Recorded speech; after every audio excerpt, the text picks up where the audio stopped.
Welcome everyone to the local review body of the 21st of July 2020. My name is Councillor Henry Anderson. I'm convener of the LRB. With me today is Councillor Wilson and Councillor Waters, who will debate with me on the up and coming appeals.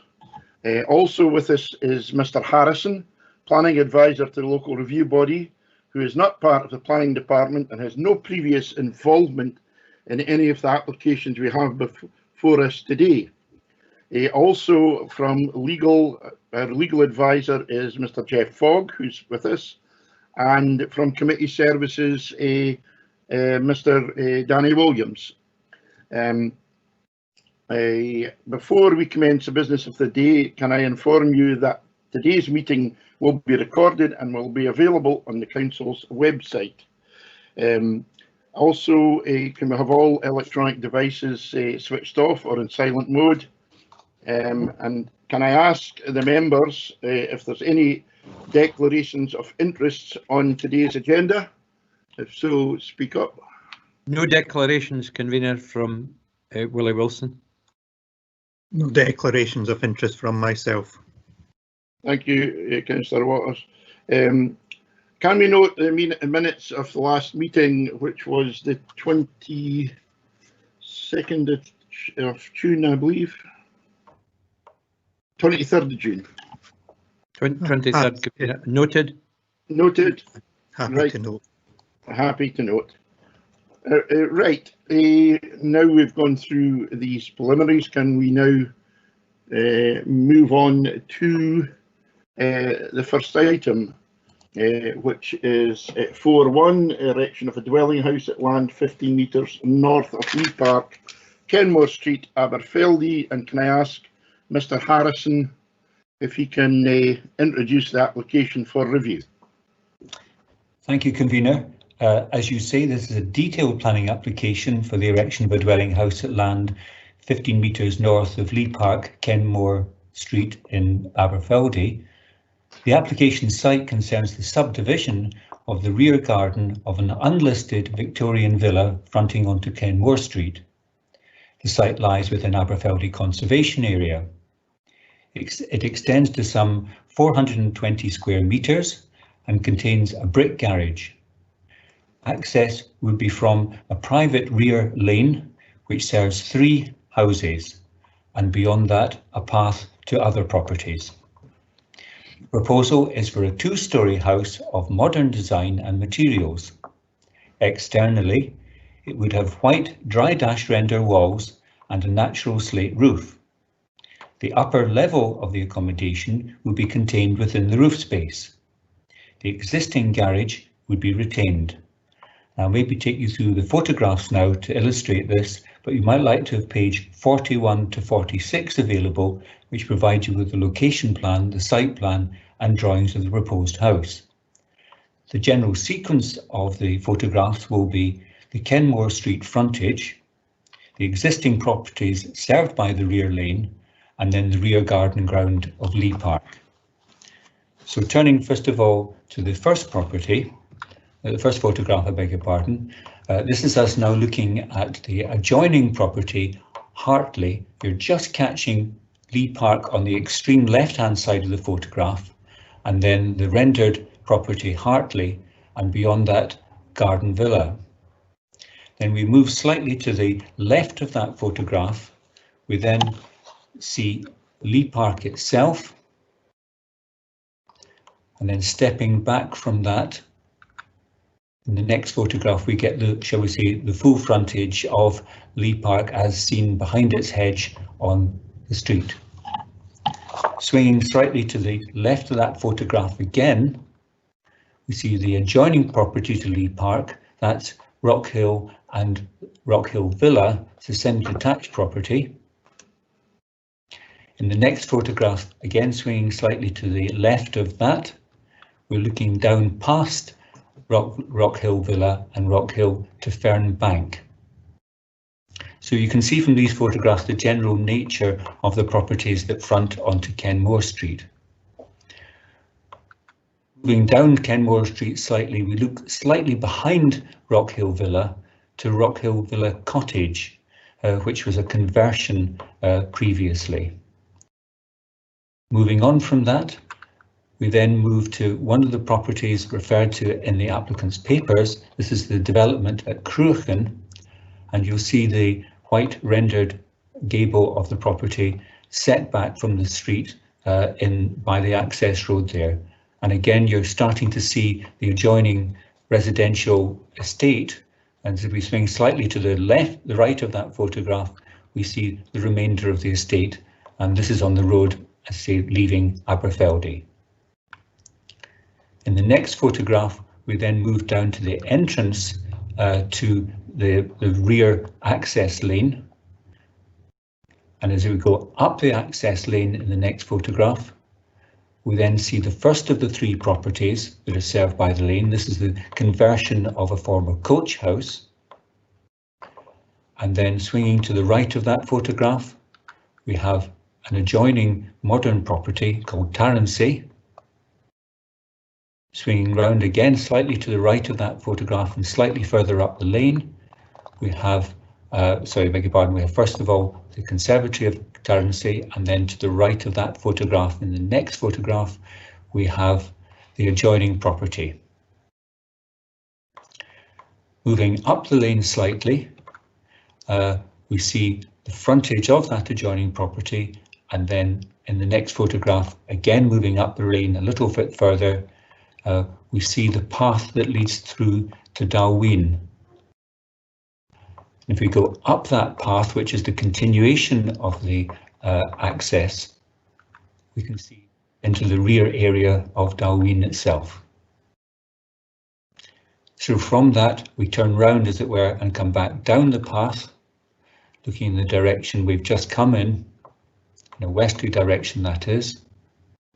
And if we go down that path, again, back to where we were, we're seeing the junction between the path and the access road and the gable of Tarransea. From that position, we swing to the left. We then look into the rear garden area of Lee Park, looking across it past the garage to Rockhill Villa and Rockhill. The red line gives an indication of the application site. So from that position, standing effectively in the back lane, we swing to the left again and look down the full length, as it were, of the application site towards the rear elevation of Lee Park. That's looking in a southerly direction. And then from the same position, if we swing to the left again, we see Hartley, the adjoining property, or the rear of it, I should really say, and the part of the application site on that boundary. From there, if we, shall we say, step into the application site now, we now look directly at the rear elevation of Lee Park, and then from within the application site, swinging round to the left, you look down the boundary, the proposed boundary between the application site and the land which would remain with Lee Park, and you're just catching the corner of the conservatory associated with Lee Park. Swinging round again to the right of that, from the same position, we look across the application site in an easterly direction, and swinging round again to the left of that, we catch the back of the garage and the lower part of the application site. This is us looking in a northerly direction now. And again, swinging round to the left, we look past the end of the garage towards the coach house, which we saw in an earlier photograph, which is also accessed from the lane. Swinging round again to the left in the next photograph, we look towards Rockhill Villa Cottage, across to the garden ground of Rockhill Villa, and then from there, just to get a little bit more detail of that relation between Rockhill Villa Cottage conversion and Rockhill Villa. Then swinging again to the left of that photograph, we see Rockhill itself, just catching the corner of the application site. This is us now in the far corner looking towards Tarransea. Looking across the application site in the northerly direction, and then swinging to the left of that, we still catch Tarransay, but we also take in the garage, which would remain within the application. So we're really looking at the area within which the house would be built in this photograph. And from there, just to give you a little more information, we step back into the lane. That gives you the entrance to the garage as it stands at the moment. So I'll just give you that general photograph of the application site. Turning now in summary to the applicant's case. The site lies within the Aberfeldy Conservation Area, which is characterised by Victorian villas set in large plots. Some infill development has taken place previously in a variety of architectural styles, such as the recent development at Cruachan. This proposal reflects previous contemporary developments in backland positions, which are not open to view and do not have an adverse impact on the streetscape. Some extensions, even using unsympathetic materials, have been accepted in such circumstances. Unlike other backland developments that take access through gardens from the main street, this proposal takes access from a rear private lane which serves 3 other houses.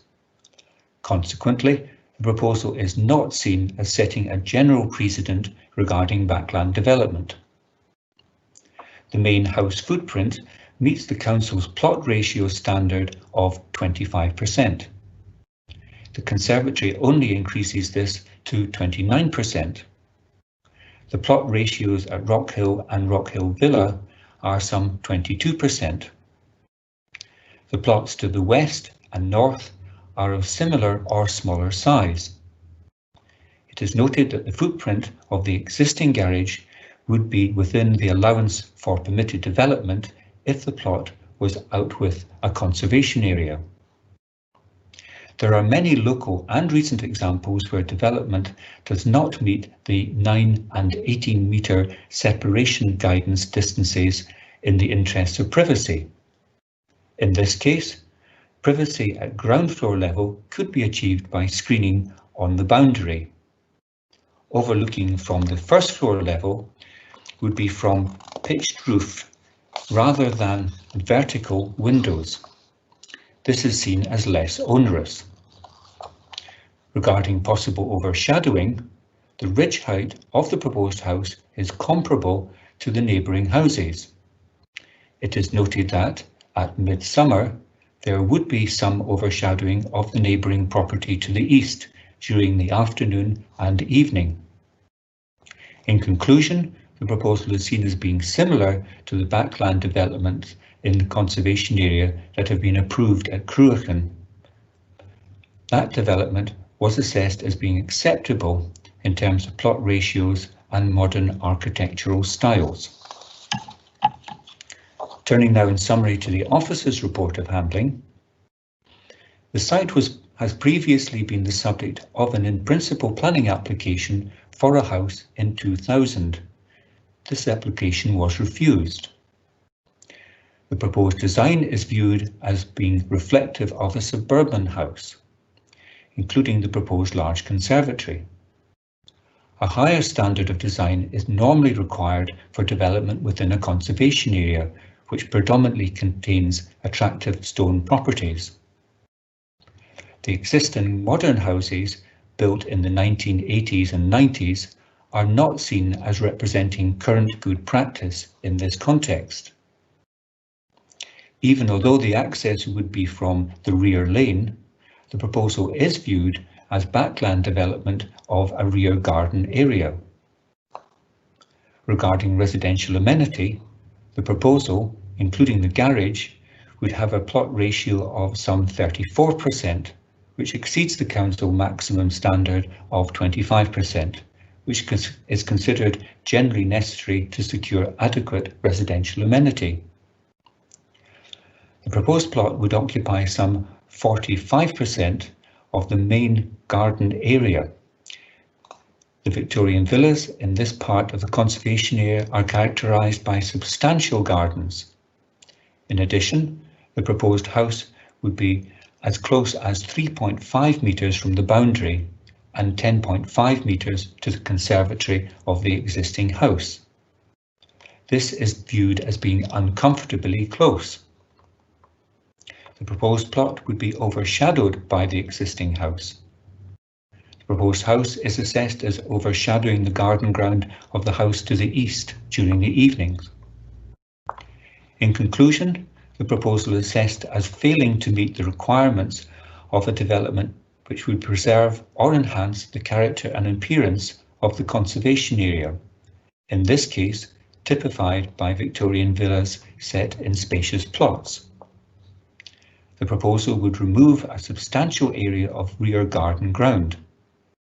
It is seen as overdeveloping the plot and providing insufficient private amenity space for the occupants of the proposed house.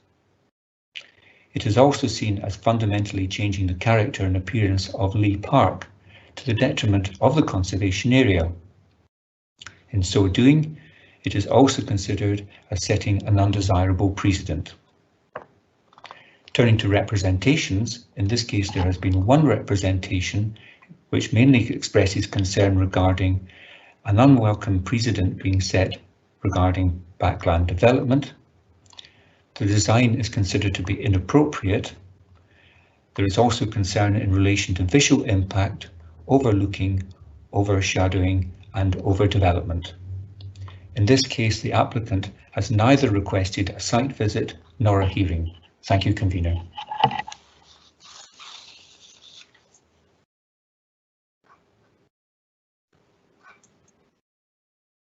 Thank you, Mr. Harrison. Has any of the members got questions for the officers on this application for review? I do, Convener. Mr. Harrison, a couple of things about the questions about the conservation area. What is the extent of the conservation area around about the Leigh Park and the house? How far? I think I'm just getting the plan hand.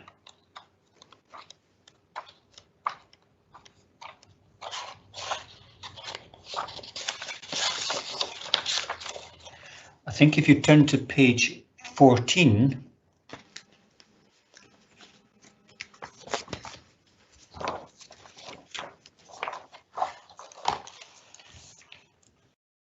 if you have that to hand, the, shall we say, thick black line you see on that plan which the applicant submitted gives you an indication of the overall extent of the conservation area in that corner, as it were, and you can see the general character of Victorian villas and plots in that context there, albeit there is some variation to that. So, for example, you have in the very centre of that, so we say triangle, you have the more modern development in the backland area there, surrounded by the villas, and also you have on that plan the property Cruachan in, as it were, the bottom left-hand corner. You maybe just make that out as well, and you can see that in the context of the adjoining, you might say, modern housing development immediately to the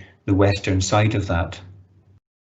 Is Cruachan the one that's in the conservation area, or is that one of the smaller ones outside the conservation area? No, Cruachan, or the original house you see there, is the original house. Obviously was in the conservation area. The house has been redeveloped, and you have the modern property you see on page 18. The applicant has included a photograph which shows the Cruachan site, the former Cruachan site as he calls it there. And that photograph is within the conservation area? That photograph is within the conservation area. On one side abutting villas, on the other side abutting more modern development. It's right on the edge of the conservation area. And regarding guidance for the design, houses within a conservation area that you're enhance and preserve the conservation area. What advice would you give us on what we should be looking for to ensure that policy is upheld? Inevitably, this varies markedly between different conservation areas. There's no consistency in that sense. So it's very much a question of looking at the actual context of the development in relation to its surrounding buildings. So in this particular instance, it would be a question of looking at the proposal relative to, in the main, the Victorian villas. So that's really what's before you today. And it would be a combination of looking at the style of buildings, the materials used, scale of buildings, and the overall context. The character of an area is inevitably a whole combination of these elements rather than just singling one of them out. I'm sorry, I appreciate I'm giving you quite a broad answer to your question, but it is a subjective assessment. Yeah, no, that's helpful. Thank you very much. Councillor Wilson, I think you've got a question. Yeah, thanks, convener. The plot ratios, Mr. Harrison. First of all, thanks for your presentation. The plot ratios, the planning officer is saying 34-35%, and the applicant's agent, I think, is saying less. Have you a view on the apparent contradiction between these two figures? Yes, as you say, you've picked up on what appears to be a contradiction. I think it's probably a result of slightly different ways of measuring these things. For example, whether garages are included or not included.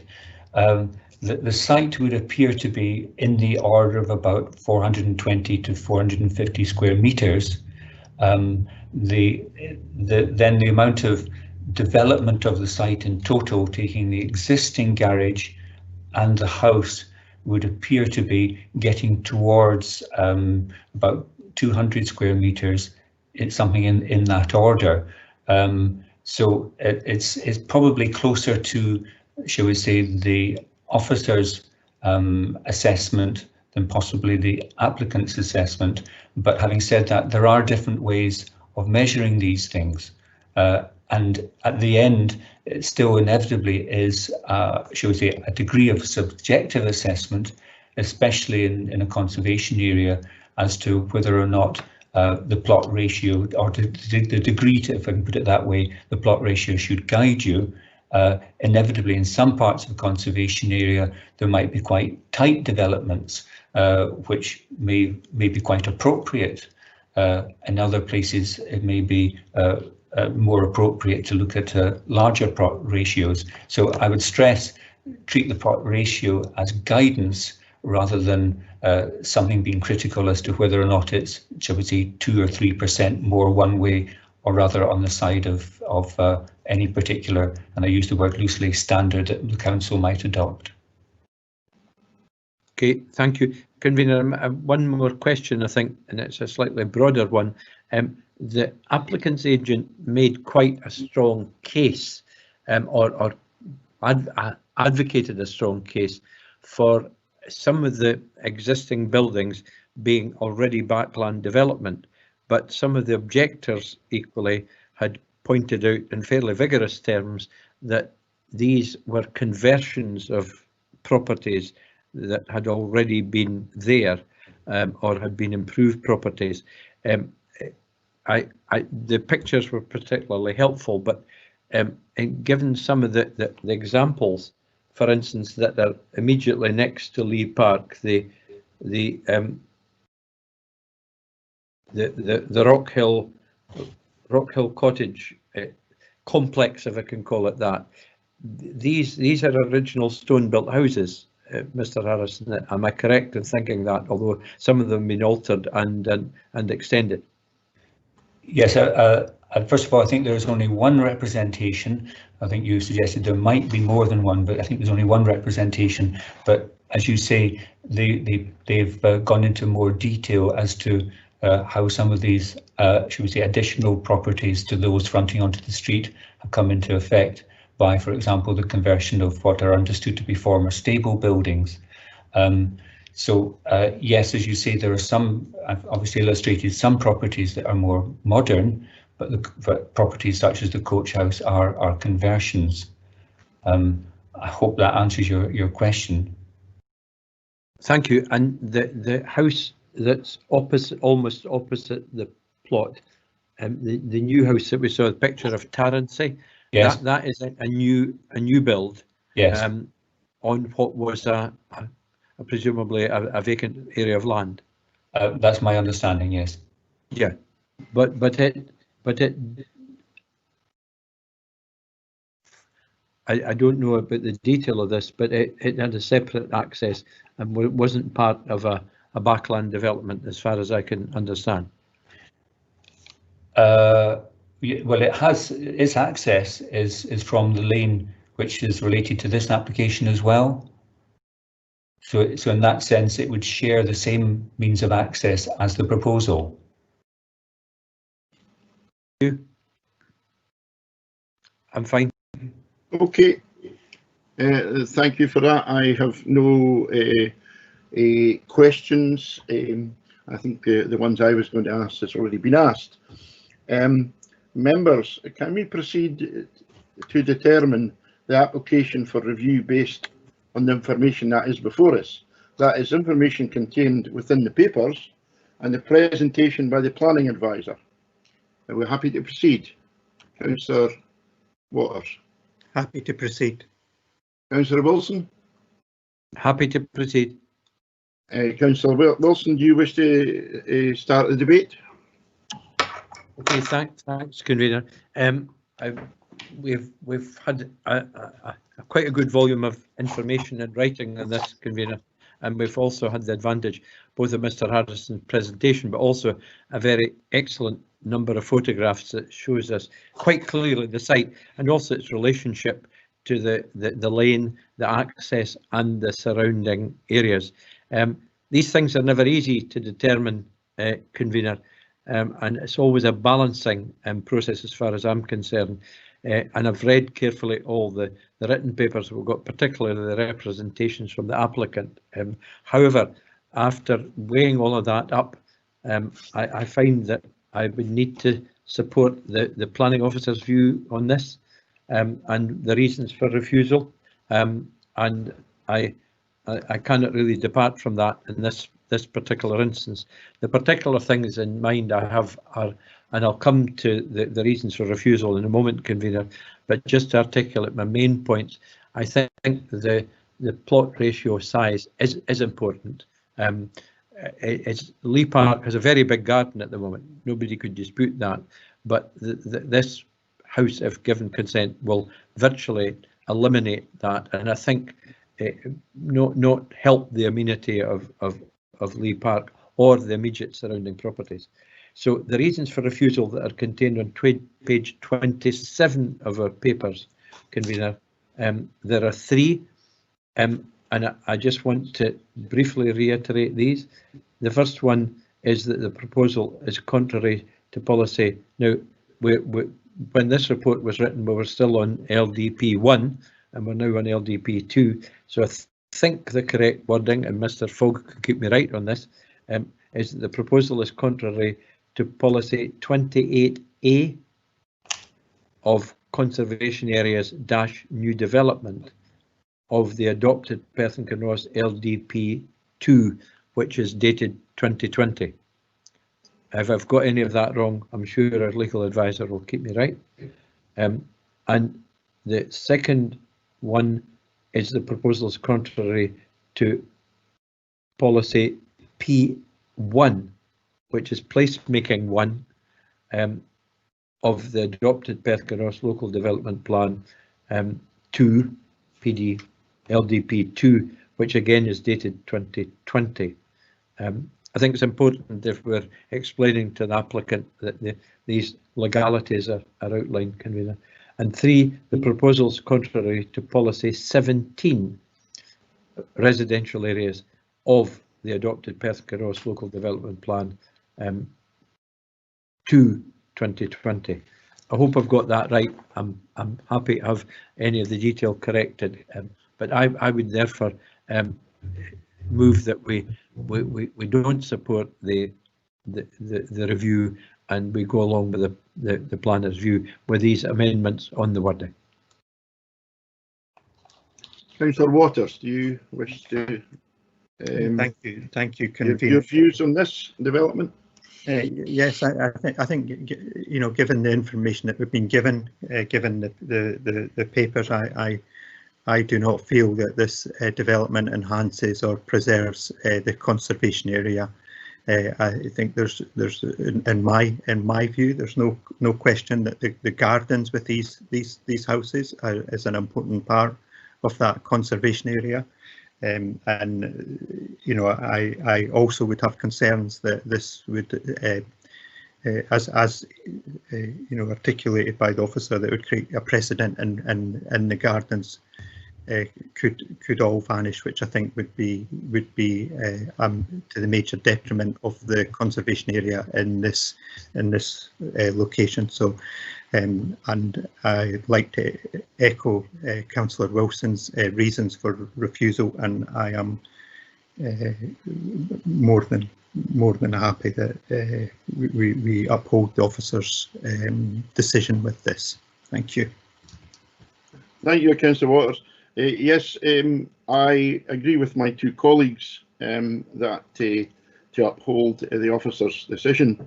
The design would not suit for being any complementary way with the Victorian villas. I have, in my view, there's issues of overshadowing at evenings, and it would set an undesirable precedent in this sensitive area, as far as I'm concerned.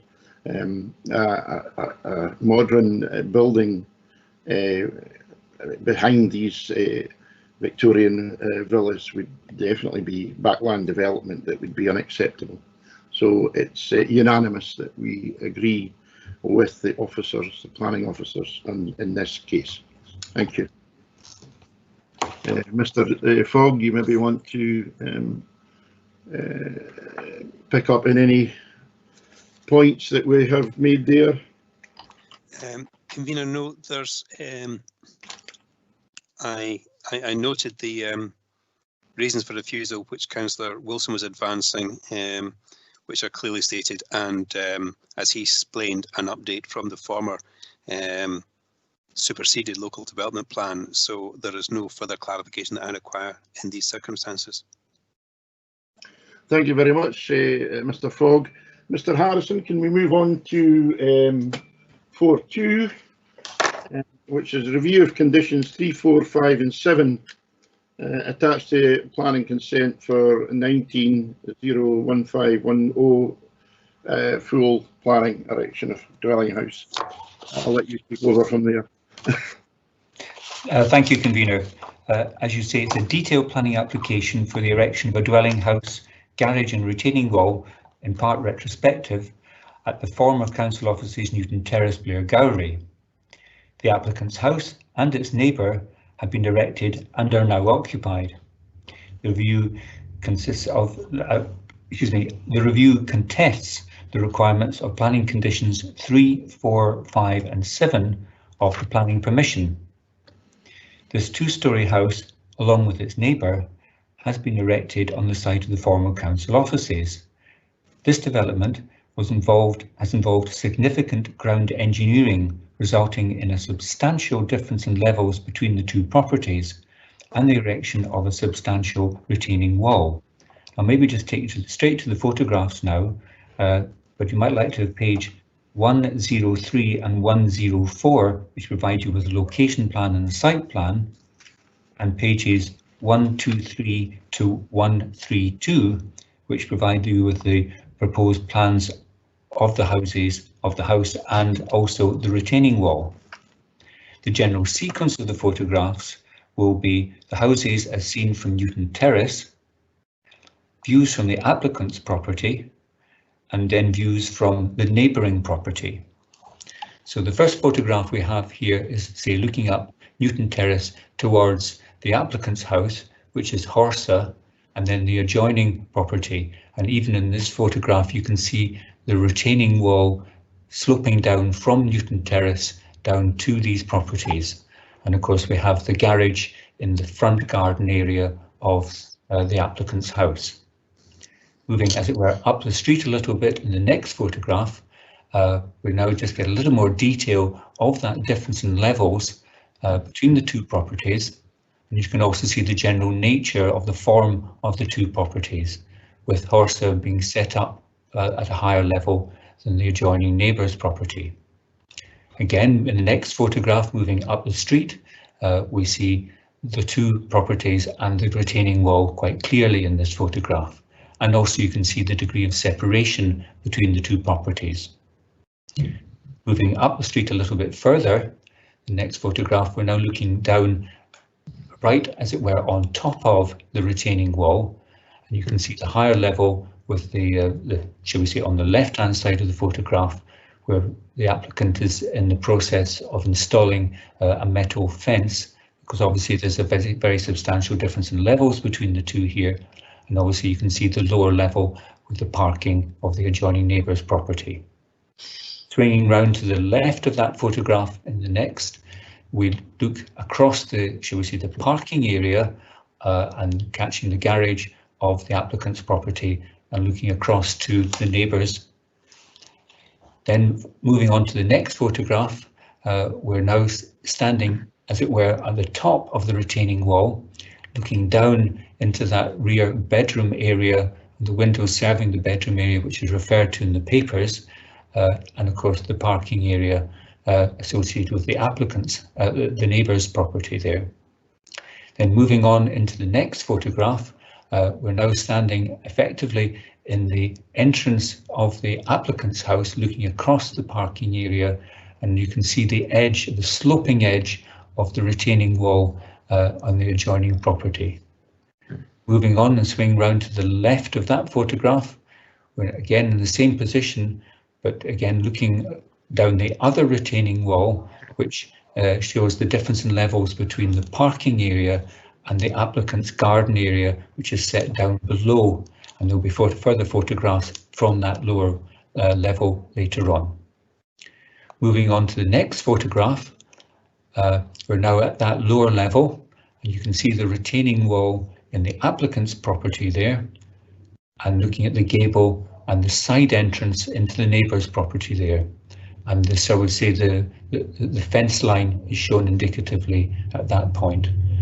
Swinging round to the left of that photograph, we now catch the neighbour's property, the whole rear elevation of that, and as you'll see, there are French windows effectively serving the lounge area at that end of the property, as opposed to the bedroom, which is at the far end of that property. Now, swinging round to the right of that, we are moving slightly to the right of that, we see the balcony area associated with the neighbour's property, and I say that side lounge window. Swinging round to the right of that photograph again, we now look down that gable elevation, as it were, of the neighbour's property, and you can see the boundary between the two, and also the retaining walls and the difference in levels as seen from the rear garden of the applicant's house. Swinging round to the right of that photograph, again we see that difference in levels from the parking area down to the lower level of the garden. Swinging round to the right of that photograph, we see the window in the gable, which is the subject of the condition for the removal of that window, which appeared in the original plans. And there will be a later photograph from inside the property looking out of that window towards the neighbour. And then swinging round to the right of that photograph, we see the balcony associated with the applicant's house. As you can see, the balcony already has obscure glazing in lower panels, and the condition requires the, shall we say, the heightening of that to take it up to 1.8 meters to screen that, as say, more fully between the two properties. And again, later photographs will show the view from that balcony down to the neighbour's property. Moving on from there, in the next photograph, we're on that balcony now, looking down at the gable of the adjoining property. And swinging slightly to the left of that photograph, we catch the corner of the neighbour's property and the view across the garden ground. Again, moving round to the left of that photograph, we're looking from the corner of the balcony across Blairgowrie itself. And then around to the left of that photograph, we catch the remainder of Blairgowrie. So moving on from that, we move into the house. And as I mentioned before, there's a photograph from within the house through the window, which was required to be, shall we say, removed in the approval through the condition, but has been placed there.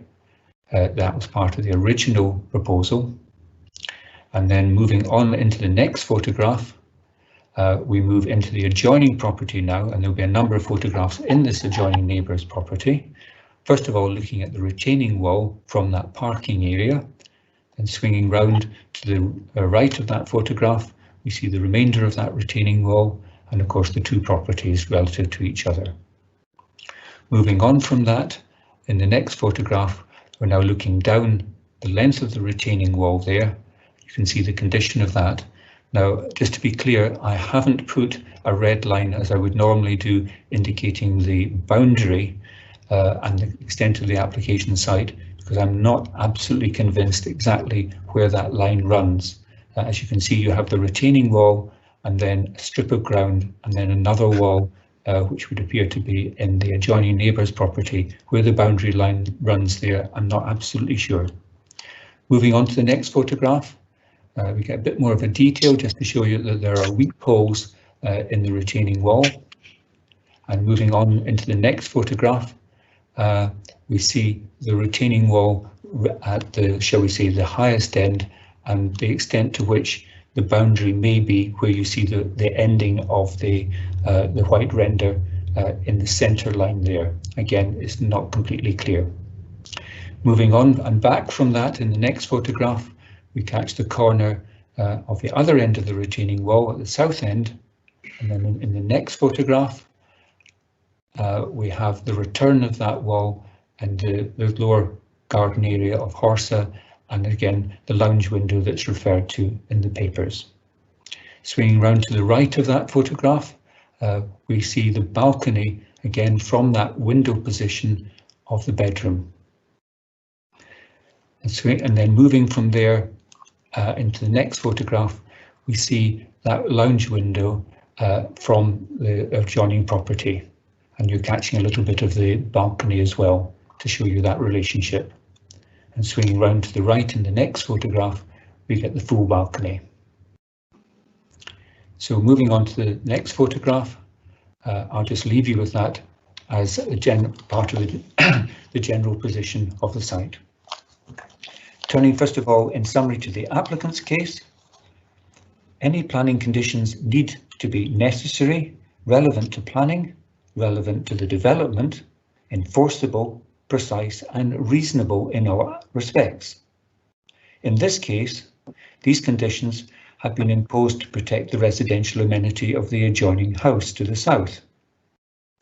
They require the blocking up of a lounge window, installation of a 1.8 metre high opaque glazing screen on the balcony, planting of a boundary hedge, and the provision of a retaining structure in different materials.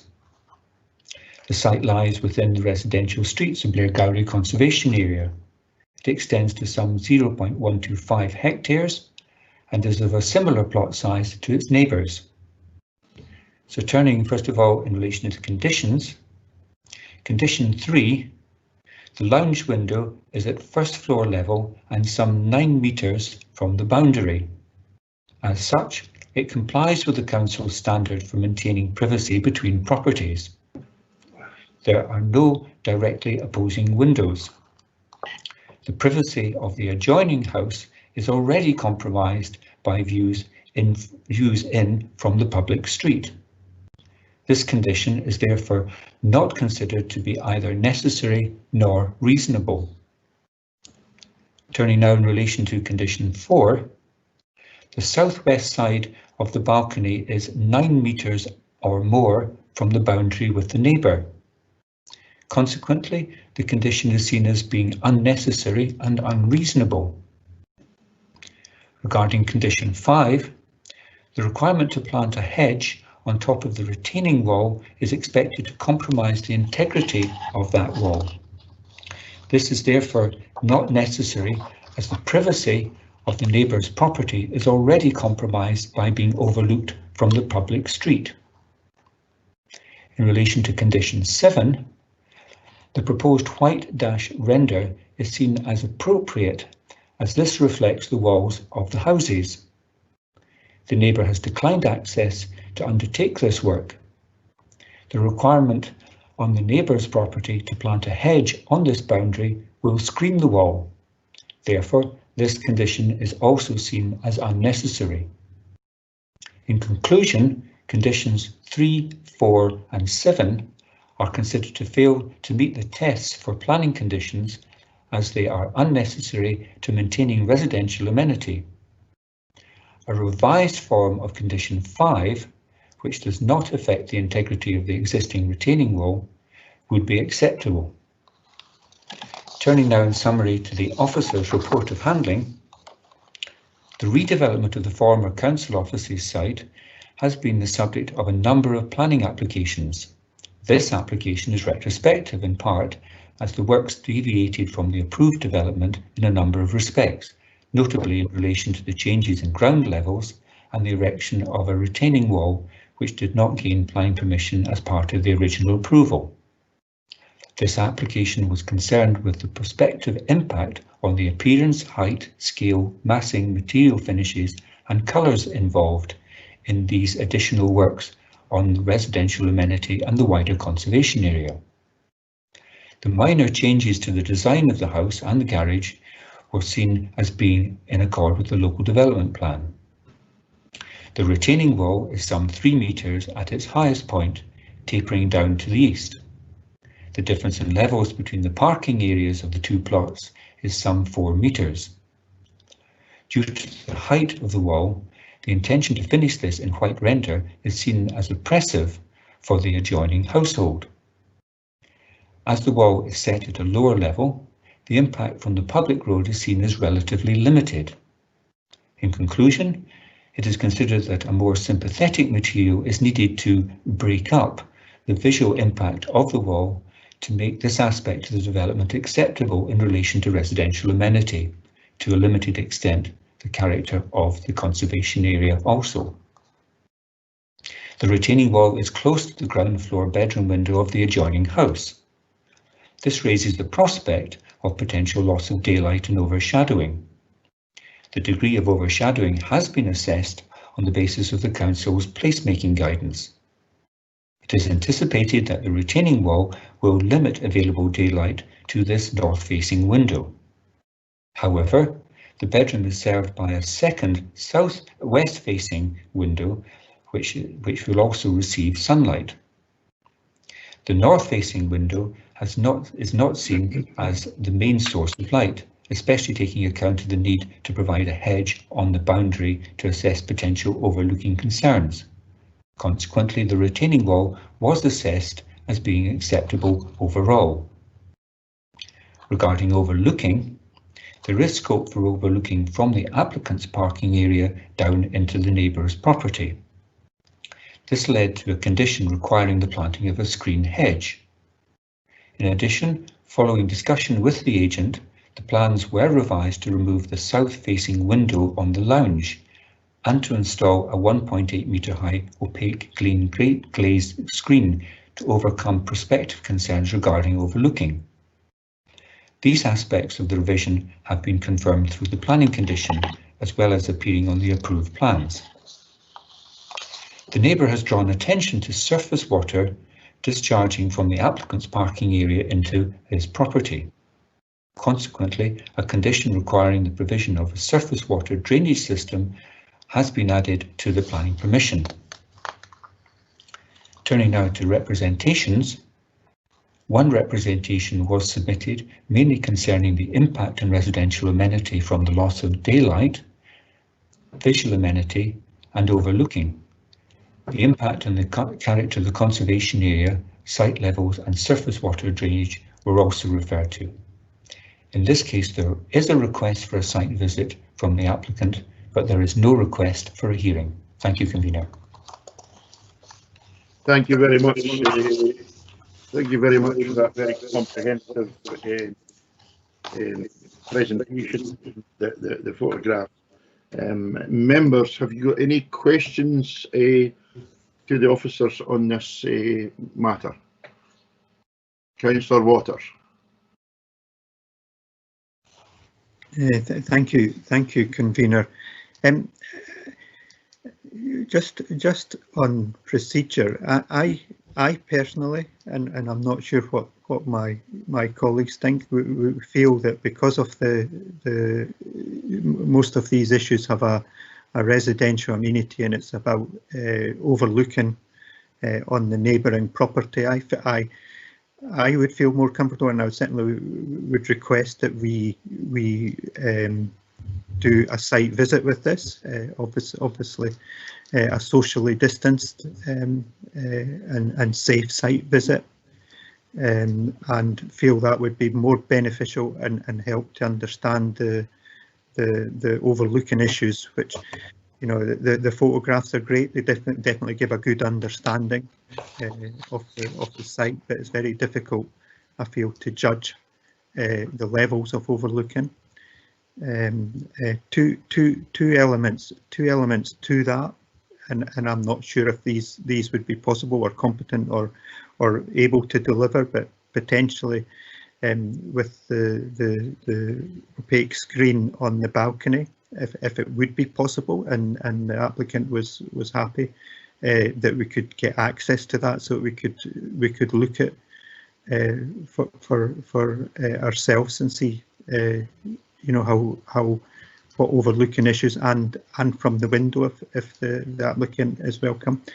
And the other issue I'm not sure and would take advice on as well is it possible to get clarification on the actual boundary?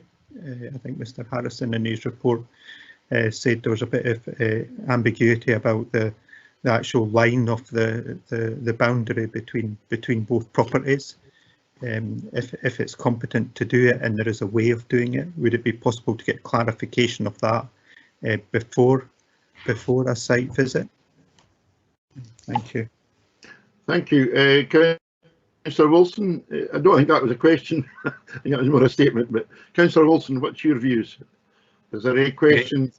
Thank you. I welcome the views expressed by Councillor Waters, because I was just thinking something along the same lines myself. The photographs were really good and very helpful, but it's helpful they raised more questions in my mind than they answered, because I think it's a complex site, I think is how we would describe it, and there seems to be an intermixing of the houses that is quite difficult to get your head round in totality, despite the excellent photographs, and I would like to go and see it too. And I think I would like to kind of see the interrelationship of where all these different houses and views are on the ground, with suitable as usual safety arrangements given where we are.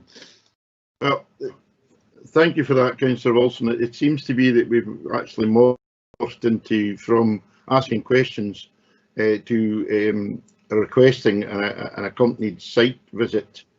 I actually went up on Sunday and did an informal visit, as I like to do, and even that raised more questions than answers, though it isn't the same as having someone with you to walk through and explain everything. There's a lot of explanations required when you walk around the house and the development, and I think that this should be deferred for a site visit, so that would be unanimous. Mr. Fogg, do you have anything to comment on that, or whatever? Yes, Convener. Specifically in relation to Councillor Waters' inquiry as to whether or not further information could be sought to better establish the delineation of the respective boundaries, we could certainly try. We could ask the applicant for sight of his title plan, or applicant's agent for the title deed for the applicant's property. What I would caution is you do sometimes find that when you get down to very small scale, 100 millimeters either way, there can be discrepancies between the OS mapping and the ownership, and it could be very difficult to state with absolute certainty exactly where the line should be drawn, but we could certainly make the inquiry and see what further information can be made available and try and have that available for you in advance of the site visit. Yes, I would just like to say that with COVID-19, the site visit might not, it might be a while before we can safely do a site visit. That would be the only comment I would make, and there's plenty of time for other information such as that to be submitted to us. So thank you. I think if that's if everybody's happy with that, we will leave that as deferred for a site visit. I'm happy with that, but did you say an accompanied site visit or an unaccompanied site visit? It's going to be difficult to do that within the property without the owner being present, but yeah, that's I think we usually do an unaccompanied site visit. Yeah, I'll ask for some guidance from Mr. Fogg on that. It should be unaccompanied, but I think this is, I've never experienced one where we've had requested to see the inside of a house or onto the balcony of a house. I think my advice, convener, would be you adopt the normal practice of proposing an unaccompanied site visit, but that would only take place, or in order to do that, we have to give notice to the applicant of the date and time in which it would be intended anyway, so he will have that information. In relation to accessing the internal or inside the dwelling, obviously that needs the cooperation of the applicant, which I hope would be provided. It occurs to me that an approach comparable to the Scottish Government's guidance for viewing properties for marketing and estate agency purposes could be followed, such that the applicant would leave the property when you enter it in order to view from the balcony. But that's something that can be discussed further in advance of any site visit with the applicant or his agent. Thank you for your guidance on that, Mr. Fogg, because I wasn't aware of how that would work. But yeah, that would be the good way to go forward. Thank you. Could I possibly make a further comment then? If the intention is to enter the applicant's property to view from that direction, as we have the representation from the neighbour's property, would you also wish to, should we say, see it in the reverse side? In other words, from their position relative to the balcony and the window? If the neighbour was agreeable, I wouldn't be, I'd be comfortable, I should say, with that being the case. But I can ask the other two members what their views on that is. Yes, yeah, absolutely. I think it's, the visual amenity goes both ways. So if they were amenable to that, that would be beneficial in my view. Yes, for me.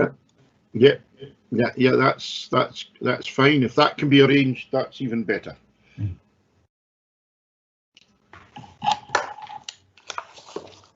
And if that's everything to do with 4.2, we can move on if that's okay with everyone. So we're moving on to the Gateways Visitor Centre, Blair Athol. And Mr. Harrison, can you take over, give us a presentation on that one? Thank you, convener. As you say, this is a detailed planning application for the erection of a marquee the siting of storage containers to provide entertainment venue, restaurant, bar and siting of a toilet block for a temporary period at the Gateway Visitor Centre, Old School, Blair Athol. A period of 5 years is envisaged. Planning permission was granted in 2017 for this proposal for a temporary period of 2 years. The conditions of that consent limited the siting of the marquee to the months of April to October inclusive.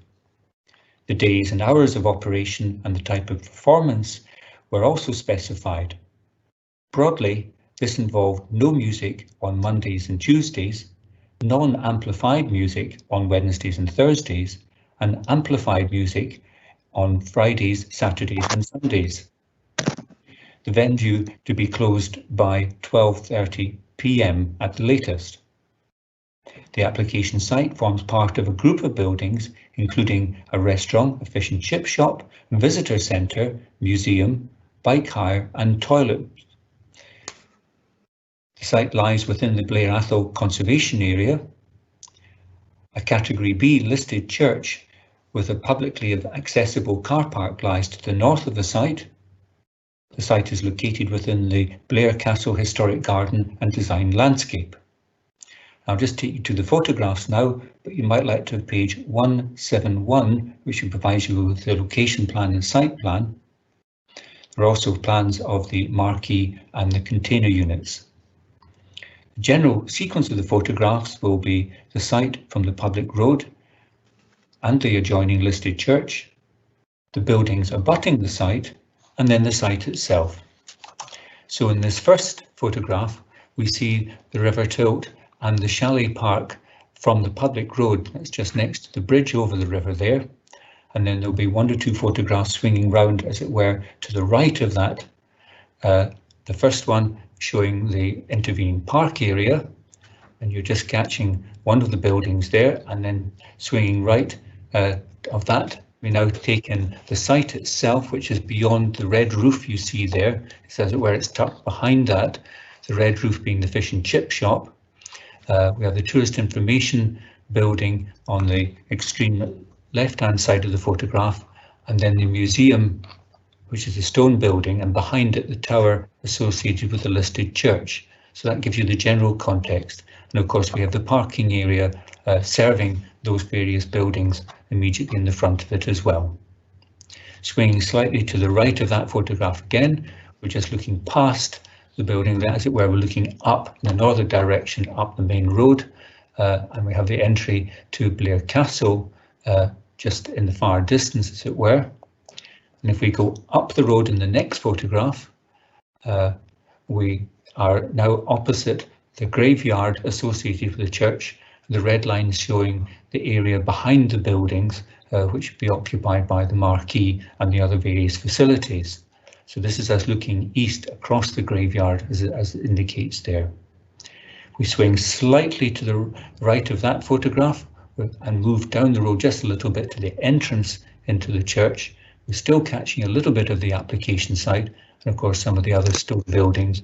You might even be able to make out the back of the fish and chip shop in that photograph as well.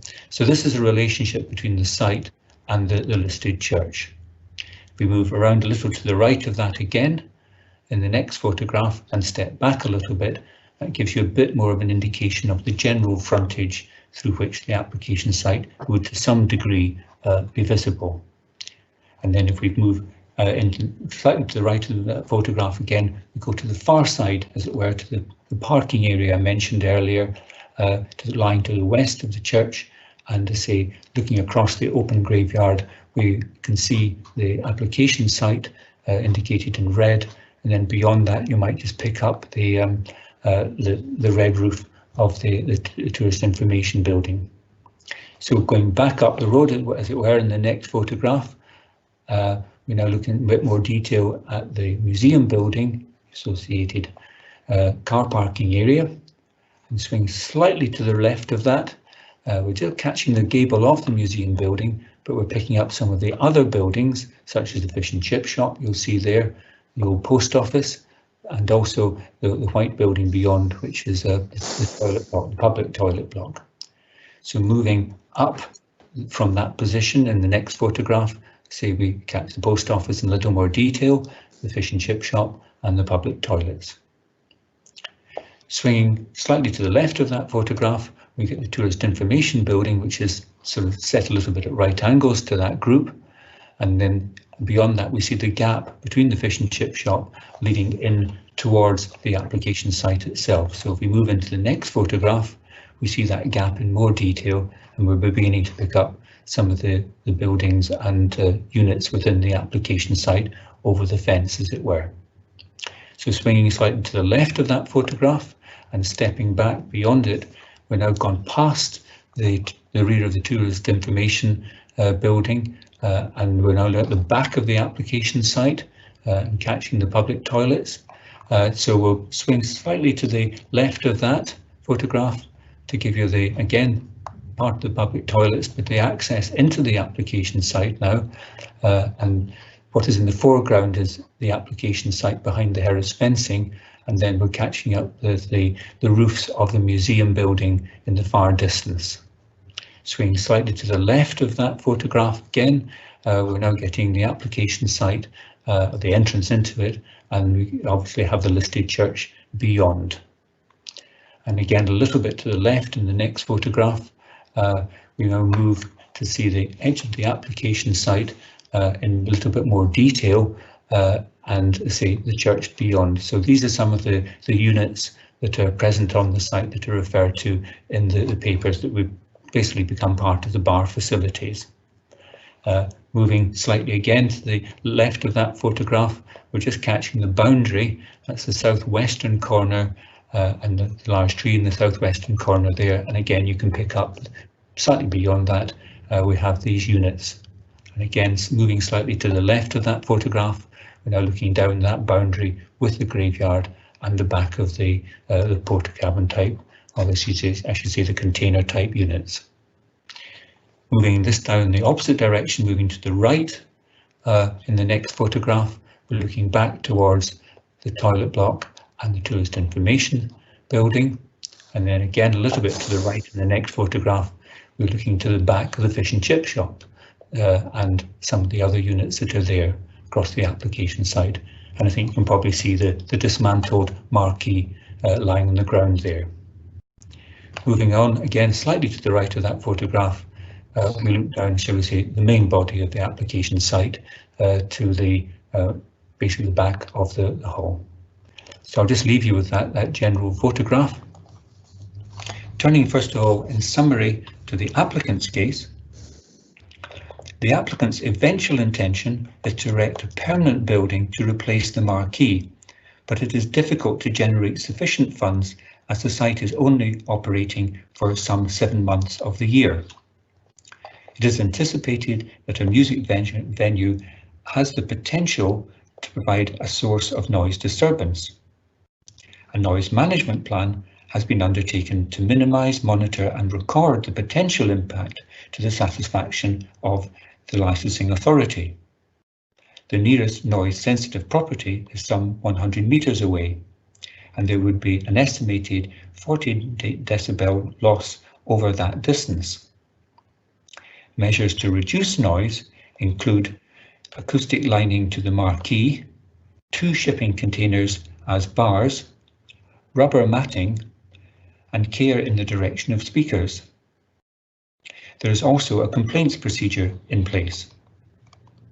The noise impact assessment concludes that mitigation could be secured through a number of options, including a single-figure noise limiter. The planning environmental health officers are considered to have misunderstood the noise impact assessment by concluding that all options are involved and that there are no measures capable of mitigating noise from the marquee adequately. The previous consent did not seek to control the type of bands through a condition. Therefore, this does not seem to provide a valid reason for refusal. There was also no requirement to monitor the previous consent, which would have provided noise information. It is considered that a combination of conditions to limit the number of events to less than 30, the provision of a noise limiter, excluding bands that use bass heavy instruments, and potentially reducing the marquee by 2 bays to keep sound to a sufficient level would enable permission to be granted. Regarding environmental health matters, the applicant is only aware of 2 complaints. He has not been made aware of others that might provide feedback to inform future mitigation measures. They were under the impression that noise was no longer a matter of concern. The applicants have listened to local residents inviting comment on the operations for submission to the licensing authority. The council appears to be aware of further complaints that have not been made known to the applicants. Regarding economic matters, letters of support have been submitted by various agencies and individuals who consider the economic benefits of the proposal to outweigh what is seen as minimal impact on Blair Athol Conservation Area and the setting of the Category B listed church. The photograph in the officer's report of handling is viewed as misleading, as it shows the marquee in the process of being dismantled. The marquee now has a grey rather than white roof. It is not open to view from the public road and is only on site between April and October. If required, the size of the marquee could be reduced and surrounded by containers clad in timber. Since the decision, some 133 communications of support have been received by the applicant. The applicants were not aware that such support could have been allowed at the time of the application. It is noted that some 17 representations in support and 29 objections were received prior to the decision. The objections are considered as being based on incorrect information that an extension of hours of operation was being sought and should therefore be set aside. The applicants have never operated out with the approved hours and could be flexible in working within the requirements of any prospective condition. Turning now in summary to the report of handling, the application seeks consent for a further temporary period of 5 years. Planning permission granted in 2017 for a temporary period of 2 years has now expired. The temporary permission was granted to allow the applicants to operate while investigating the options for a permanent building at this site or nearby. The 2-year temporary permission was granted due to the temporary nature of the marquee, its impact on the conservation area and setting of the adjacent listed buildings, and to allow the applicant the opportunity to demonstrate that the venue could operate without a detrimental impact on residential amenity. Blair Athol is identified specifically within the Cairngorms National Park Authority Local Development Plan, and there are policies specifically associated with the settlement. The most relevant local development plan policies include Policy 2, which seeks to support economic growth, Policy 5, which relates to landscape, and Policy 9, which relates to cultural heritage. Importantly, existing businesses and sustainable economic development for local residents and tourists is encouraged. In that context, the proposal is viewed as being acceptable in principle. However, all these policies seek to ensure that new developments are compatible with their surroundings in order to protect and not adversely affect the character, density, visual and residential amenity of the locality. In this case, the conservation area and listed buildings are additional considerations. Turning to the listed building aspect, the site is located within the Blair Castle Historic Garden and Design Landscape and adjacent to the Blair Athol and Struan Category B listed parish church and Category C listed school and schoolhouse. The Category B listed Bridge of Tilt is also located close by. The Local Development Plan Policy 9 requires new development not to have a detrimental impact on the setting of listed buildings. it should contribute to conserving and enhancing cultural heritage within the park and the character of the conservation area. The parish church is located to the northwest of the site and has a degree of intervisibility with the site when viewed from the public road. The marquee would be adjacent to the stone wall of the churchyard. The previous application was accepted despite the detrimental impact on the setting of the church in the conservation area. This was due to the temporary nature of the marquee and the limitation of it only being present for 7 months of each of the 2 years. This also allowed the applicants to seek a more permanent solution. The site also contains shipping containers and other temporary items to give it an untidy appearance. The applicants were advised that there may be policy concerns with seeking a further temporary permission for the site. The applicants now seek a further temporary period of 5 years. A more permanent solution has not been brought forward during the 2 years of the last temporary consent. The applicants have indicated that a permanent building would be far more expensive than originally thought. It was made clear in the report of handling that, and in correspondence, that a further temporary period may not be looked upon favourably given the concerns relating to the impact on the setting of the listed buildings and the conservation area. In conclusion, it's considered that a further 5-year period for the marquee would have a detrimental impact on the setting of the listed buildings and the conservation area. As such, the proposal is considered to be contrary to Policy 9 of the Local Development Plan. The initial 2-year period was considered to be a reasonable amount of time for the applicants to consider a more permanent solution. Turning to the issue of residential amenity, Policy 2 of the Local Development Plan requires new tourism and leisure-based development not to have any adverse environmental impacts on the site or neighbouring areas. The Council has received regular complaints from local persons regarding noise from the use. The noise management plan was produced under the previous permission, and some additional measures were implemented, which included the installation of an acoustic lining to the southern end of the marquee and the stage only. While this provides some noise reduction, it is unlikely to reduce low-frequency bass noise significantly. Its effectiveness relies on there being no gaps and the lining covering the whole structure to prevent noise transmission. The structure of the marquee is not designed to contain noise and is not seen as suitable for the staging of regular music entertainment in a rural area.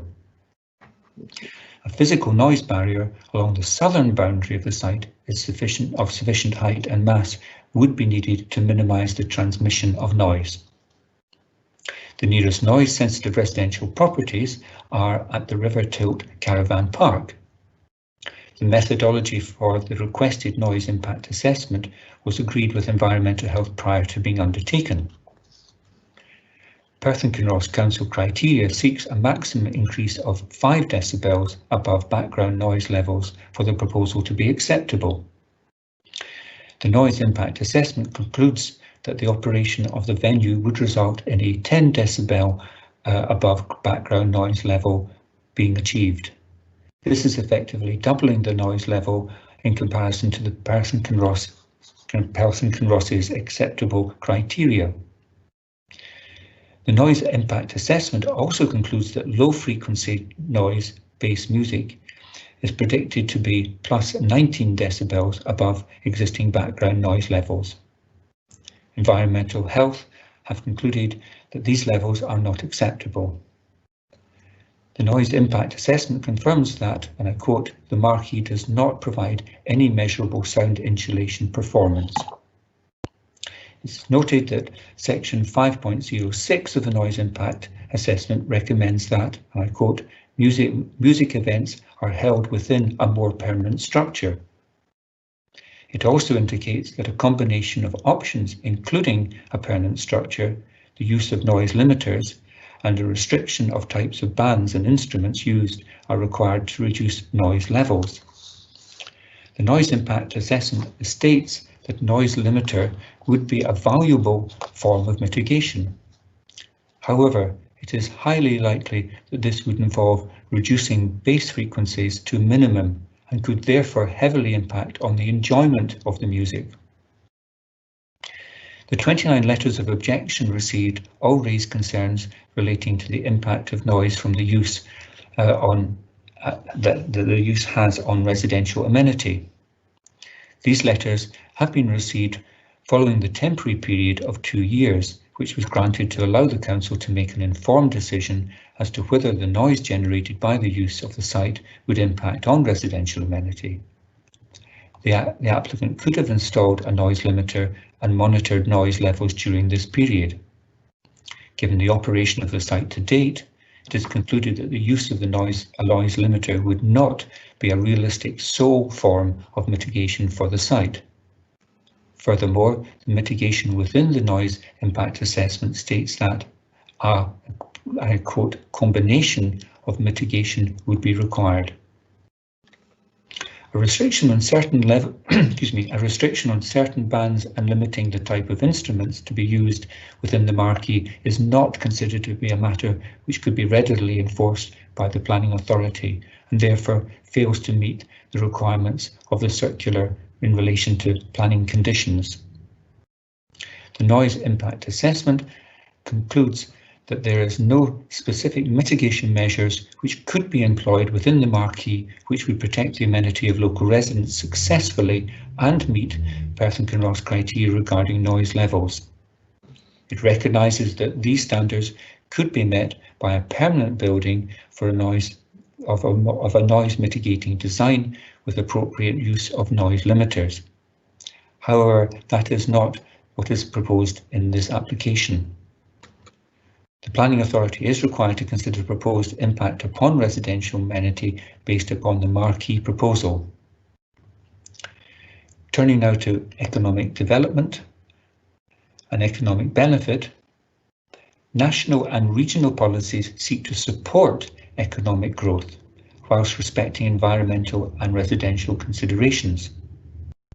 A total of 17 letters of support were received which outline the benefits of the proposal to tourism, local life and local economy and employment for the applicant and suppliers of goods and services. The economic benefit of this proposal requires to be weighed against its impact on residential amenity. It is considered that the noise generation cannot be adequately controlled without being contained within a permanent, acoustically controlled building. Whilst it is recognised that the previous permission resulted in a successful venture, which has been supported by a number of local people in the community, the noise mitigation measures are not seen as adequate to enable the proposal to be supported. In this case, there are no concerns in relation to traffic generation.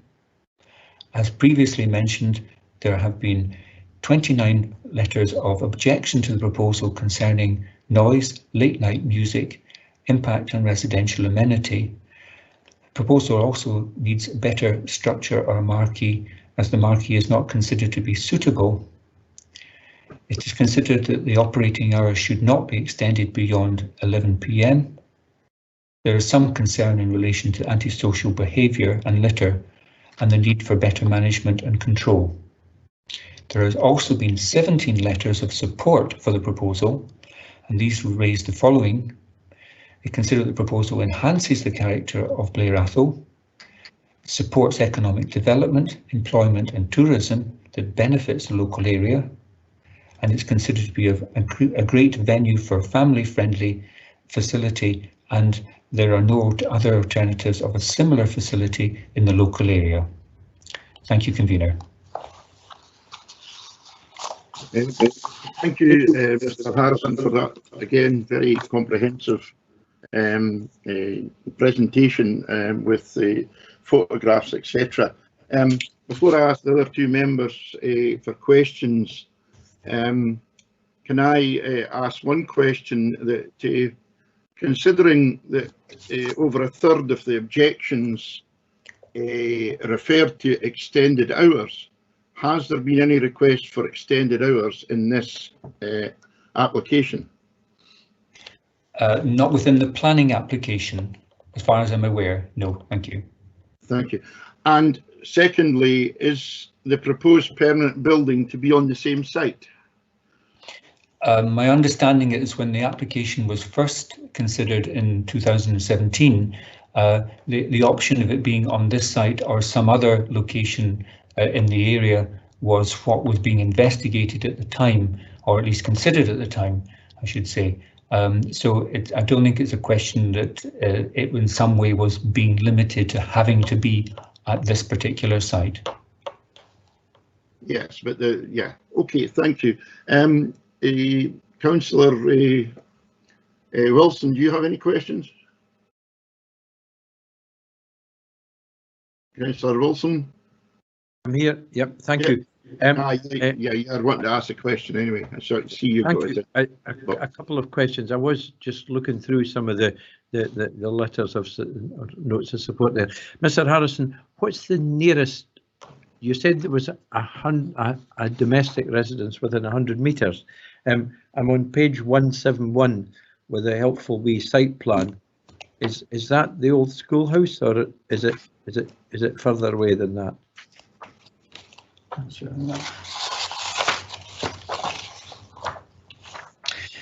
Sorry, I know we've got a high volume of papers here. That's difficult. No, that's absolutely fine.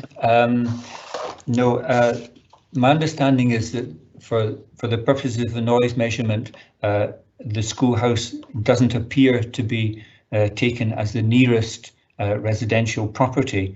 It seems to be treated as the properties within the River Tilt caravan development or chalet development. I get the impression, and I stress impression because I don't know, but it occurred to me that the schoolhouse, which certainly appears to be in residential use, may be owned by the applicant, and in that context is not seen as the nearest residential, noise-sensitive residential property. Right. So just to be clear on that, the caravan site is to the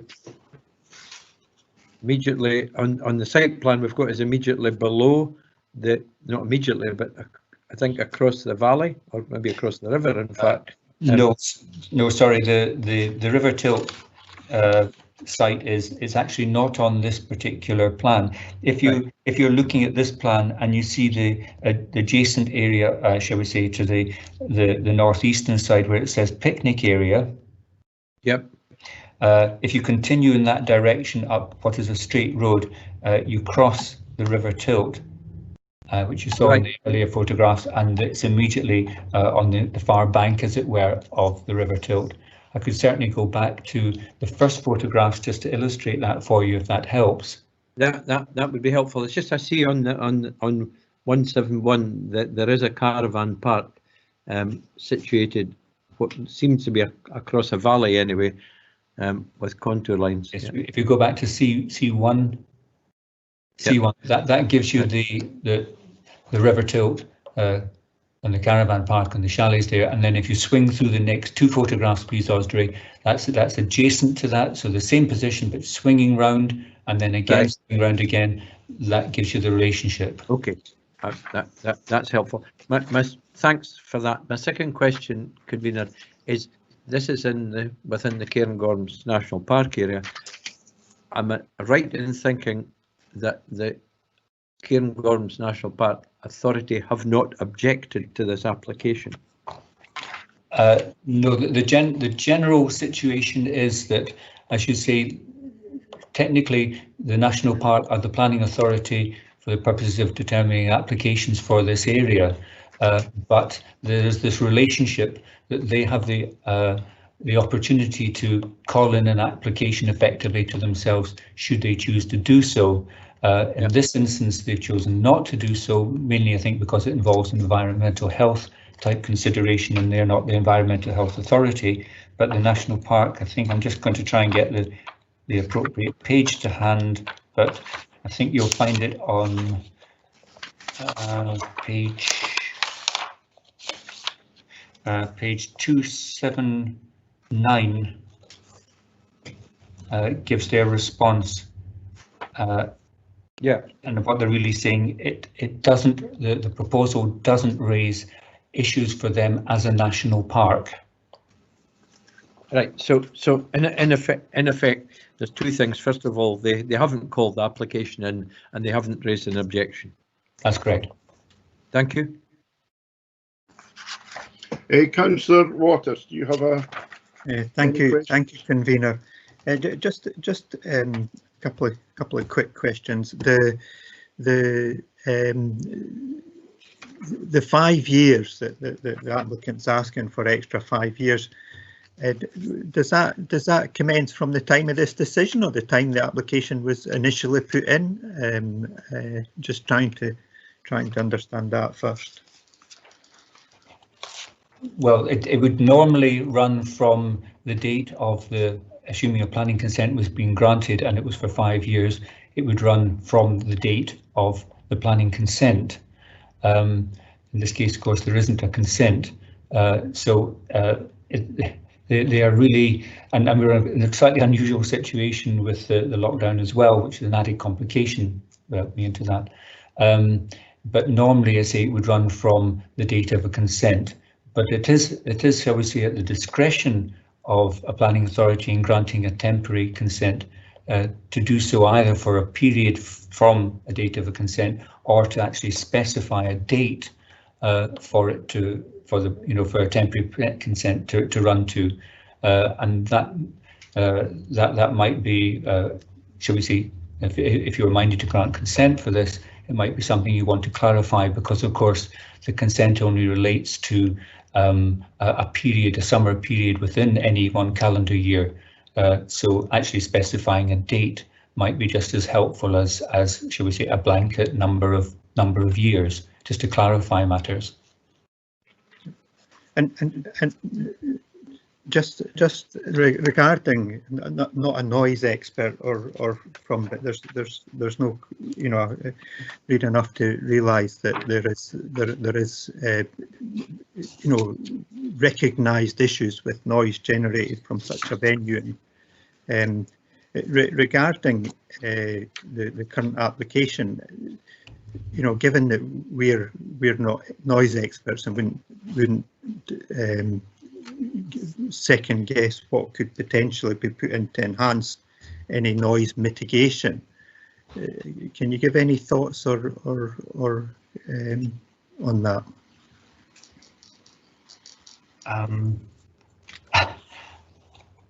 Similarly, I have to accept that I too am not a noise expert and recognise it's a complicated area, and there seems to be some, shall we say, some difference in interpretation between what has come in terms of the noise impact assessment and its recommendations, how the officer has assessed that, and how the applicant considers that assessment to be inappropriate.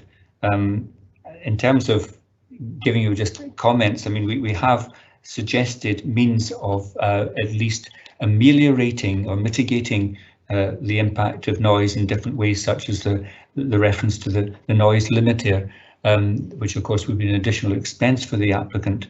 To be honest, I don't think there's really anything I could give you in the way of clarity beyond what you have in the various papers. I'm sorry if that's not a particularly helpful response. I think what I'm trying to understand is just if we were minded to pass this, that would it be competent to put a condition in there that in line with environmental health or in line with the council, extra mitigation is put in to try and minimise the noise? I think I'm trying to understand that if that is a competent approach to take.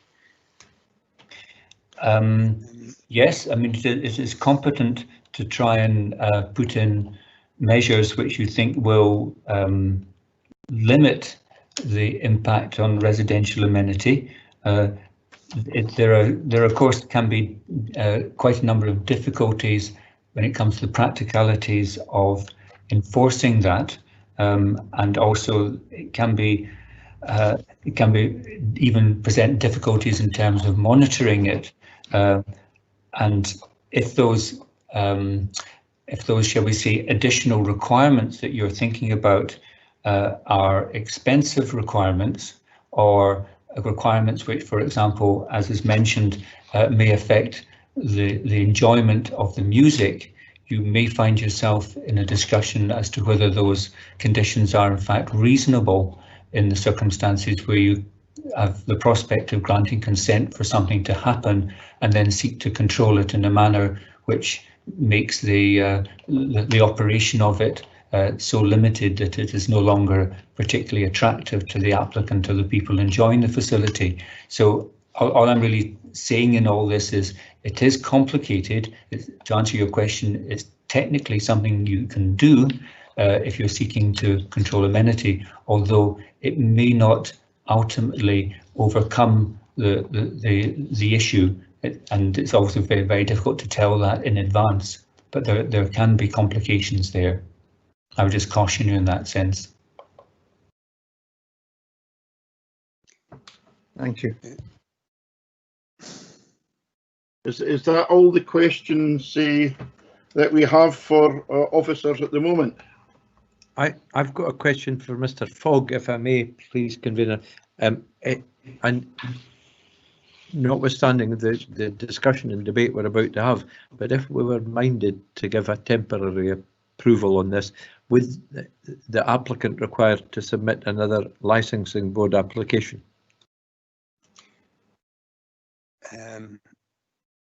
Councillor Wilson, I'm sorry, I don't know the answer to that one.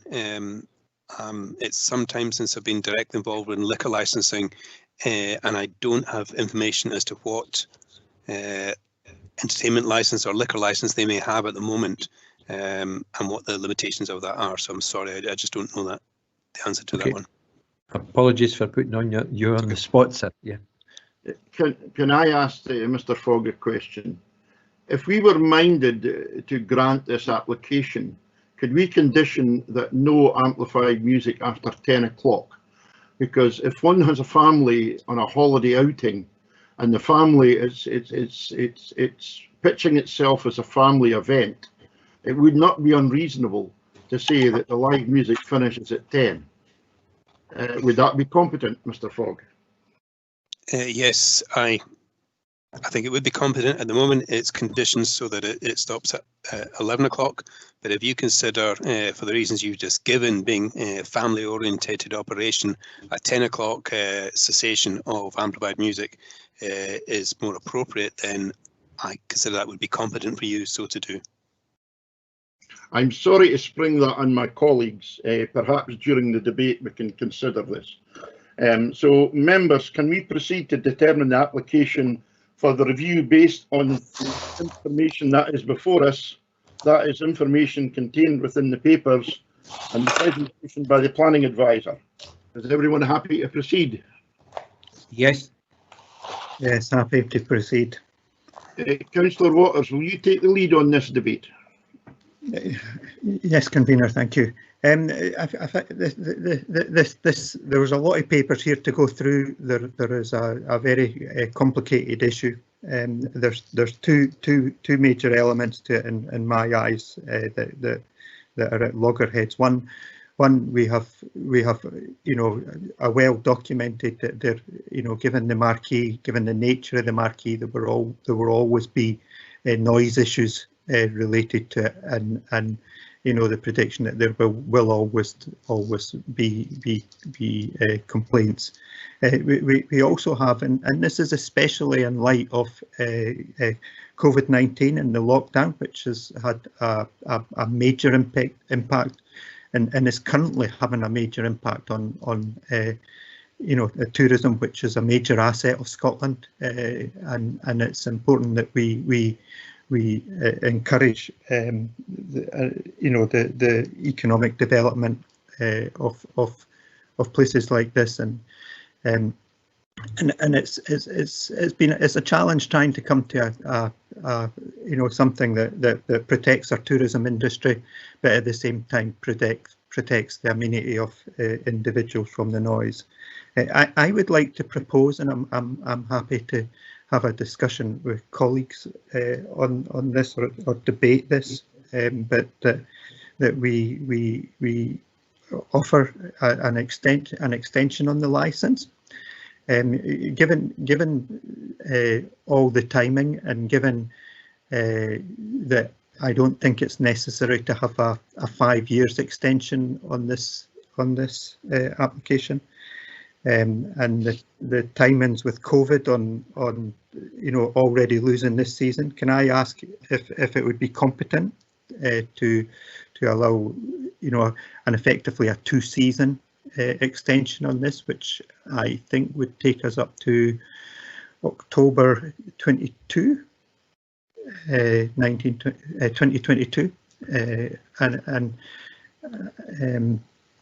as a proposal, and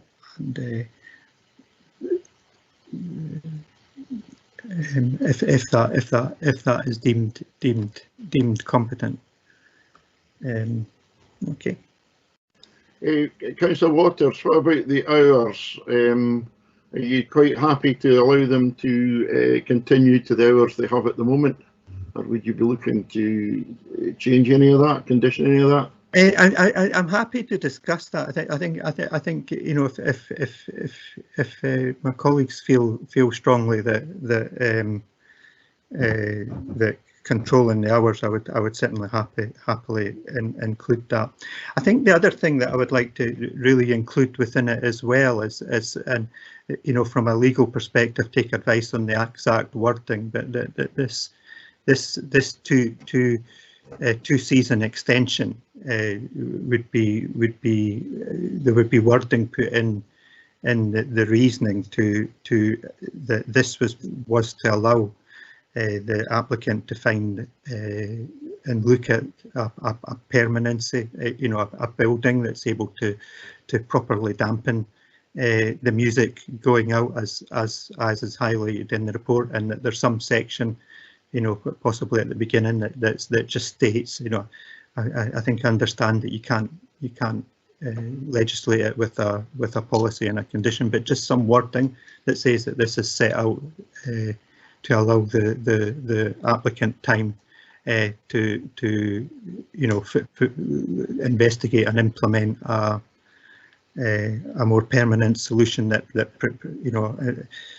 allows their business to grow and the economy to grow, but also protects the amenity of all the local residents. Convener, if I could respond to Councillor Waters' inquiry there, I think my short answer is yes, it would be possible. As the LRB will be aware, reasons for conditions are ordinarily given, and insofar as if a further temporary continuation to 31st October 2022 were to be the outcome, that would be incorporated as a condition, and the reason for that could be to allow further opportunity to the applicants to investigate the potential for a permanent structure as a long-term solution. Could be given as the reason for the condition. In addition, it occurs to me that we also have informatives commonly included as non-statutory guidance beneath the formal consent, and it might be that the LRB would be interested in having something in looser form also included as an informative, in addition to giving the reason for the 2-season extension that's just been described. Yes, I would be happy with that.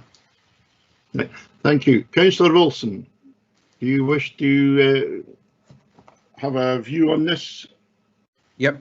First of all, I think an extension for 5 years would be too long and inappropriate, and is too long a time scale. I don't think that's really tenable. I would be more than happy to support a extension to what Councillor Waters has suggested, which is, in effect, we're not going to have a season this year. I don't think for such a facility, and to go to October 2022, I think would be appropriate. I'm very keen that we incentivise the applicant to really concentrate on getting a permanent solution to this. And the reasons it swings me is two or threefold. I've taken very close account of the objections and the fact we've had information and from our environmental health department who we rely on a lot for giving us guidance. And normally I would take that into total account, Convener. However, we've just experienced one of the most traumatic events, the pandemic in my lifetime and possibly in many others. And one of the businesses that has been most affected has been the hospitality, tourism and entertainment business. It's been devastated. And if we want places like Highland Perthshire and Blair Athol to survive, I think we've got to support them. So that's the first reason. I think there needs to be well-managed events happening. Secondly, if you read carefully the letters of support, they are quite detailed. And they come from families who live in the caravan park, the owner of which has put in an objection. So you can't have it both ways, I think, is what I would say. Or I'm assuming some of them stay in the caravan park. And the third thing, and there's also support from the local church and the local congregation. And I think the third thing is convenient. In some ways, this will provide a lifeblood for the area. Somebody's microphone's on and they're shuffling papers, so I'm not sure who it is, but I think on the lifeblood thing, and I think I'm supportive of only going to 10 o'clock if that's a suggestion by yourself. I'm supportive. The reason I asked about the licensing board, it's got powers to limit sound, etc. And I think we could also ask that there be a noise, if it's appropriate, a noise limiter installed as well, because I think there's ways of limiting sound. There will be some, but there are no houses immediately adjacent. I've checked the papers again, and in fact, the house that's nearby, the most nearby, is actually owned by the applicant, so that's not going to be a problem.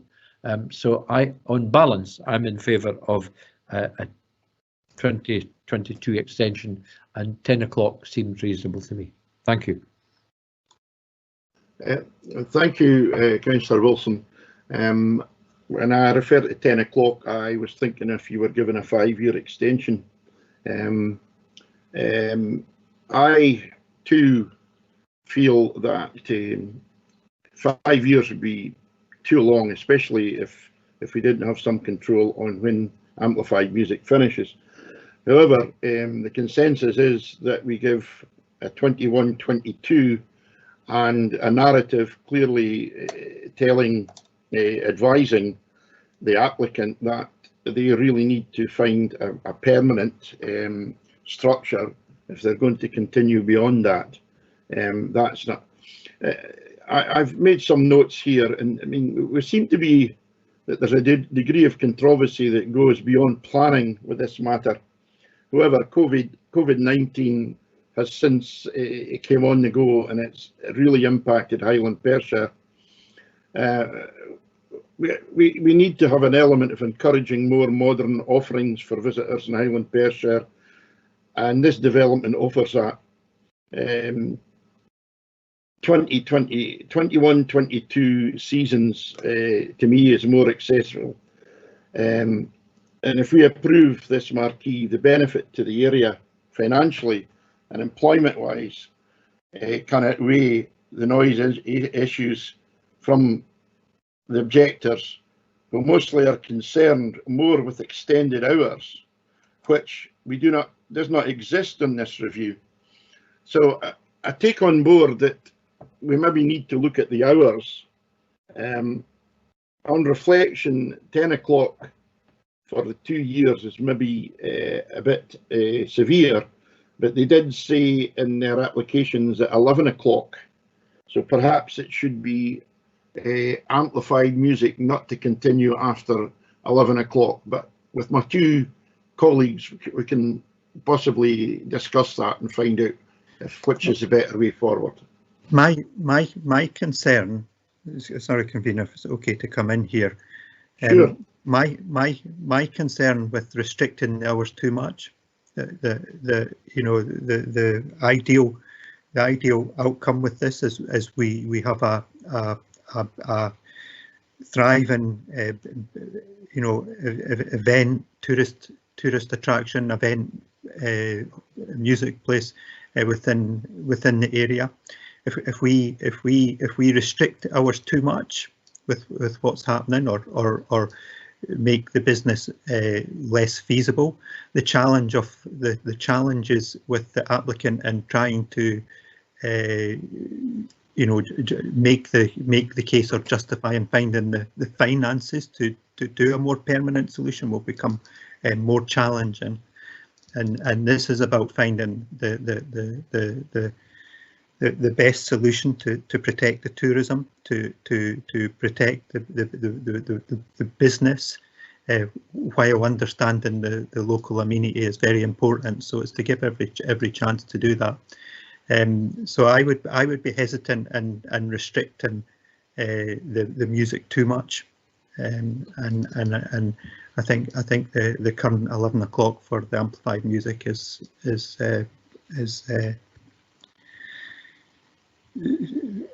ideal. I would consider 10:30 or something like that. I don't know, but I think to give the applicant the best chance from a business perspective to succeed, it has to be part of this as well.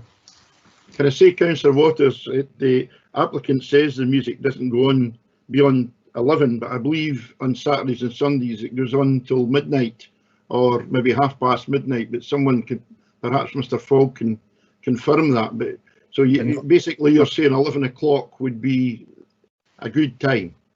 But Yeah. maybe Mr. Fogg can clear up if that is the current situation, or if it is 12 and half 12. Sorry, convener, I thought it was 11 o'clock. I can check again, but my understanding was it was 11 o'clock at present. Yeah, it was perhaps suggested that it would be 12 and 12:30 at the last application. There were complaints, some complaints made that it's extended past 11 o'clock to much later hours, but that's not part of the authorised consent. Right. Thank you for clarity on that. I did read it someplace, and I was a bit alarmed at that, because after 11, of course, noise issues become a different matter. Sorry, convener, I have the consent in front of me. The consent that expired in October 2019 says amplified music permitted on Friday, Saturday and Sundays, and must cease at 2300 hours on Friday and Saturday, and 2200 hours on the Sunday. Right. So I think we tidy it up. Councillor Wilson, would you be happy with the 2300 hours stop? Thanks, convener. Sorry about that. Yep. There's some ways we're